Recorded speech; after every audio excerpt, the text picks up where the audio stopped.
Happy New Year! First episode of 2021 and On the Record with Big Nick. And our topic is... You want me to do it? I can do it. Fuck it, I'll do it. Our topic is, we got a bunch of sports icons / superstars, we'll call it, that have left Boston in the last few years. And we're going to talk about that and how there's a little bit of a transformation going on from having a bunch of superstars in Boston to now not really having any. Is it a coincidence that like arguably our biggest, would you say Mookie Betts was the biggest player on the Red Sox? At the time, yes. So Tom Brady, obviously, yes, and then Zdeno Chara. I don't know too much about that. I don't know much about it either. But I think the main thing is that we could call Joey real quick and see if he has a little input on that. I think what we'll do is I'll talk about Mookie and Brady. Once I get to Chara, get him on the phone. Call Joey real quick. He can give us a little quick recap. Right. Boston sports, they've taken a little bit of a dip in their performances and with personnel and with a lot of big-time players moving on to other teams. Yeah. Obviously, the Red Sox last year, they traded Mookie Betts to the Dodgers. The rest is history. He goes to the Dodgers, wins the World Series, gets himself a big, fat contract. Tom Brady, obviously. Tom Brady decided to leave after 20 years to go down to Tampa Bay. Currently in the playoffs right now. Had a great year this year. He left New England. And then Zdeno Chara signed with the Capitals. Yeah. Zdeno Chara signed with the Capitals. He's been here for a long time too. So we got a lot of players, great players, that have either been here for a long period of time and have decided to move on or were traded. Let's start with Mookie Betts. Right. Overall thoughts. Why do you think it happened? What are your thoughts about it? I've called this before we had our show. And Will can attest to this. Yeah, I think I might. I've called this, that I've said that Mookie Betts was going to get traded by the Boston Red Sox right after they won the World Series. And for you that think I just said it now because I'm on my show now officially, I'm telling you right now, before the show existed, my man Will could tell you, I called it. I fucking called it. We definitely have it somewhere.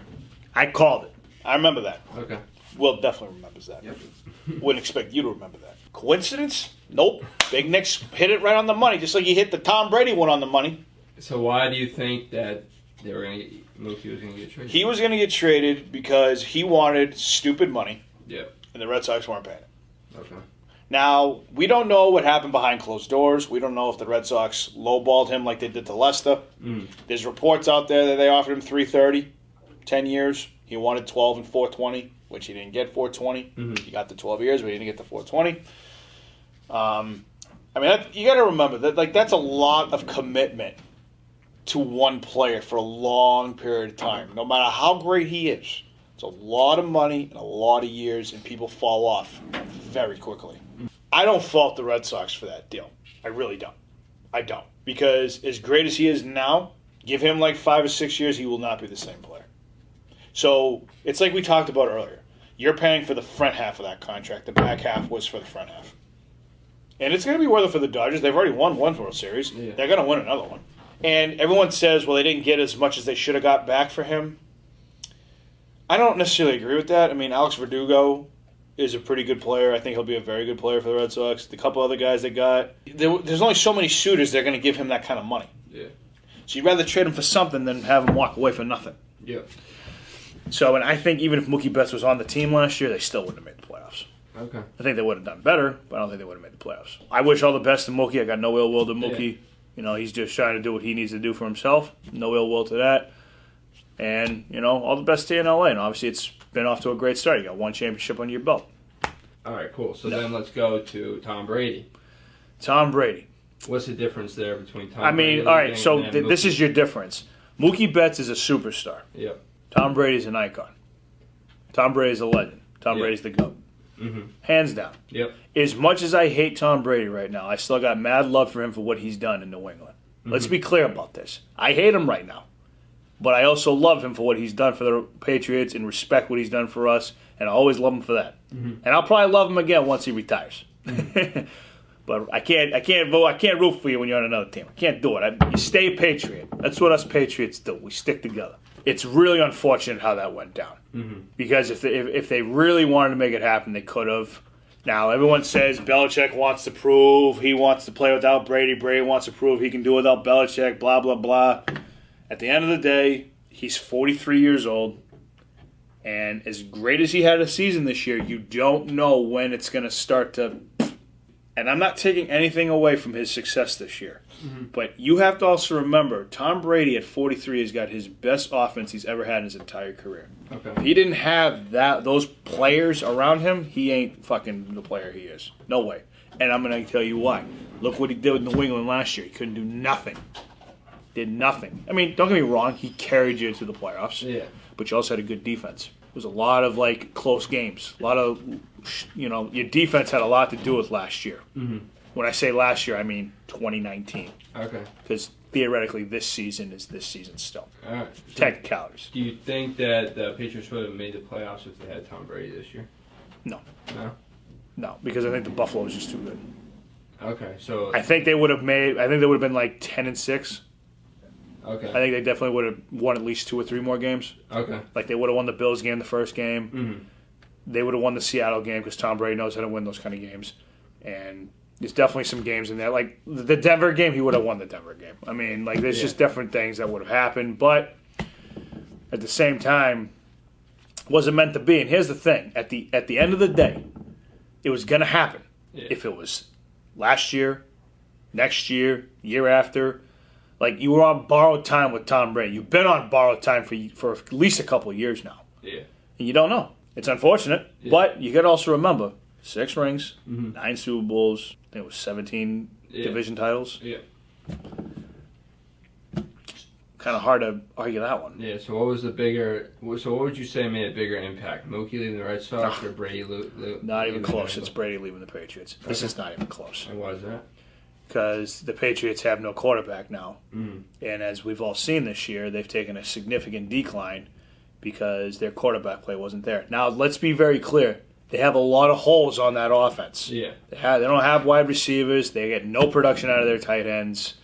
And their defense is not even close to what it was. They lost too many guys in free agency. Their defense wasn't even close to being the same. I couldn't even tell you who half the guys were on defense sometimes. Yeah. Like I said, difference, Mookie Betts superstar. Tom Brady's a legend. Okay. There's a difference. Do you think it has to do with Brady being the quarterback and Mookie just being on just the sport overall? That it's just a different. It's not. Quarterback is everything in the NFL. If you don't have a quarterback, you don't win football games. Yeah. Here's the thing: the Red Sox can bounce back from Mookie Betts if they get production out of Martinez. Devers comes back. Yeah. They still got Bogarts. Yeah. You know what I mean? They still got all these guys. You take Brady out of it, you took out your quarterback. Mm-hmm. You took out. Okay. You know what I mean? It's kind of different. Bruins. Let's get into the Bruins. All right, let's give Joey a call here. Hello. Joey, Happy New Year, buddy. Hey, Happy New Year to you, pal. Hey, so I got a quick question for you. Is it for that show On the Record?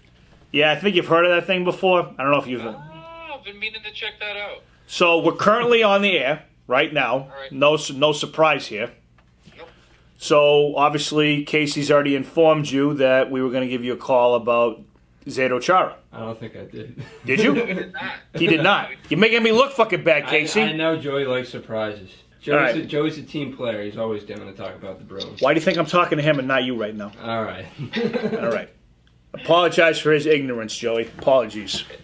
Hey, I appreciate it. So anyway, going back to what I was going to say to you before he opened up his mouth is, so we're talking about sports icons, superstars that have left Boston sports teams. Obviously, Mookie Betts with Red Sox, Brady with the Patriots, Zdeno Chara with the Bruins. So I'm asking you, our hockey fan here, and my sidekick on the record that people don't see, but he does all the editing. I'm asking you to help me, to help the viewers, talk about Zdeno Chara and his impact with the Bruins and what is significant about his loss to the Bruins. Okay, yeah. So in 2006, the Bruins traded away their captain, Joe Thornton. And it was terrible. I mean, the Bruins had sucked for 30 years. They were trash. So them trading away their captain wasn't super shocking, but it kind of was, because he was supposed to be the next guy. He was the chosen one, and it just kind of reaffirmed people's belief that the Bruins front office was greedy. They don't want to pay anybody, and they're just going to trade away even our captain. Shortly after that, we got this guy, Zdeno Chara. He was a big, goofy Czech guy. I didn't like him because I thought he was big and goofy and slow. Ended up establishing himself as one of the best defensemen in the league. The captaincy on the Bruins, I think pretty much right away. And he stayed our captain for the last 14 years. Wow. He holds the world record for hardest slap shot ever at 106.1 miles an hour. Wow. Crazy. Like the biggest guy to ever play in the league, both height and weight-wise. They had to make an exception for the rule for how long your stick can be because he was too big. Hilarious. Yeah, he was awesome. I mean, he wasn't like a goal scorer. He wasn't, you're not going to look up highlights of him, deking between the legs or anything like that. But he was a big, strong dude. He was, getting his fair share of scraps. Like watching him fight, he'd be 6'10". Come on. Yeah. He was a monster. And last year, when the Bruins were making their push in the playoffs, Chara got a puck to the face and had to leave the game right in the middle of the playoffs. Now, this is me kind of leaking some insider information here. You got the right guy on the phone, Nick. Let me tell you that. All right. So I can't tell you how I know this, I would never ask. but I got a source at Mass General Hospital who may or may not have let me know that Chara came in that night. He had to get his jaw put back together on both sides. He had plates put in like that night. And according to this source, like the minute he woke up, he's like, am I good to go? And he left and played in a game the next day. And he finished out the playoffs. Oh, with, yeah. like, a cage I remember on this his now. I remember that. jaw. Yeah. And there's a clip you've got to see. His first Yeah. game back at the Garden with the broken jaw. Like, I've never heard the Garden louder in my life. The building was shaking. Like, everybody knew he had a broken jaw and he was playing through it. At 42 years old, he's a monster. He's a legend. He loves the game. He loves the city.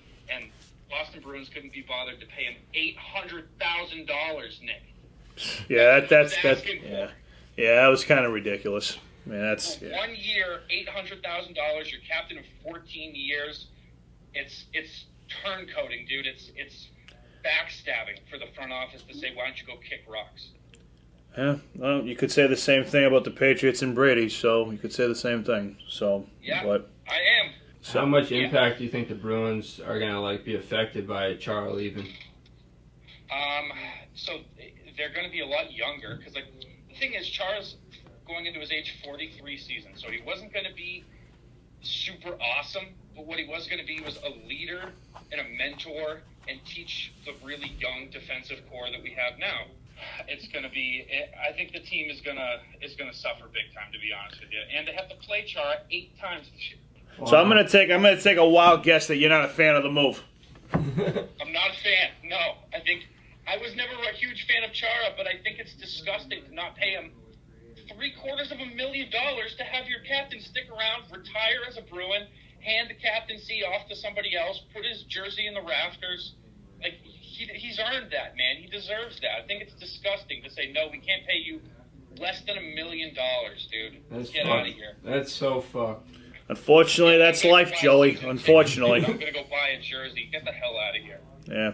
Well, Joey, we appreciate you taking some time to explain to me and to our viewers about our state of Zdeno Chara, and you'll be watching this pretty soon and editing it all out. Hey, yeah, absolutely. Yeah, I needed to get fired up. Now I'm all ready for the day. All right, we appreciate you, Joey. We'll talk to you soon, buddy. Hey, later, man. All right, take Nice care. show. He's a defense guy, so it's hard to compare again, just kind of like Mookie and how like Brady is a quarterback. But also it's a little different like skill level. But I would say like the main thing that I got away from that was that He was the heart and soul of that yeah, team. he's a leader. You can't buy heart, you can't buy leadership, Yeah. and you can't buy character. And based on what he just said, he had all three. He was the heart and soul of that team for many years. Yep. Well, here's one thing I will say real quick. Yeah. At some point, you got to say goodbye. It's business. I'm not saying what they did was right, and I'm not even just talking about Zdeno Chara. I'm talking about in general. Yeah. There's business decisions that have to be made. It's a nasty part of the game, but there is a business to this. Business for the player, business for the team. Players got to do what's best for him. Teams got to do what's best for them. Mm-hmm. Sometimes it works, sometimes it doesn't. We can get into this a little more after, but real quick, what do you think losing all these three players means for Boston sports going forward? Because like you go from 2018, where you had the Red Sox win it all, Patriots win it all, and the Bruins made it to the Stanley Cup playoffs with all these guys who were in the mix, and now they're all gone, and now we suck. Coincidence, or what do you think? I just think it was just. I don't think it's a coincidence because I think the Red Sox can bounce back. Yeah. You know, you can say what you want about the Sox. They haven't had Sale healthy. I mean, their pitching's been off. Yeah. I mean, I think the Red Sox have way more of a chance to get back to the playoffs than the Patriots do. Yeah. I mean, the Patriots need time. I mean, we'll see what they do this offseason. They got a lot of money to spend, you know, and I just don't look at Belichick and I look at him as wanting to lose his rest of his career. I don't see it. Mm-hmm. So we'll just see how that goes. And as far as the Bruins, sounds like a rebuild. I mean, Patriots are definitely a rebuild too. Don't quit, but it could be a different kind of rebuild. I think the Bruins, based on what Joey was saying, it's a rebuild, get younger, grow players. Patriots, it could go one or two ways this rebuild. They can either rebuild and get players and get right back to it, or it's a rebuild, start again, draft a young quarterback, build the team 3-4 years down the road. Okay. Yeah, it sounds like the Bruins already have the young players. Right, and the Red Sox aren't rebuilding. They've got guys on the roster already. Yeah. You know, the guys have to show up, and they need a couple more pieces. Yeah. So hopefully Heimblum gets his fucking head out of his ass and gets it done. All right. Cool. So that's it for On the Record. Hope you enjoyed the first show of the new year. We got a hell of a lot more coming. New year, bigger ideas coming for On the Record. So stay tuned. Like and subscribe. Put your notifications on so you check up, so you know as soon as it comes out that it's on, so you can watch it or listen to it on in the car. That's a wrap.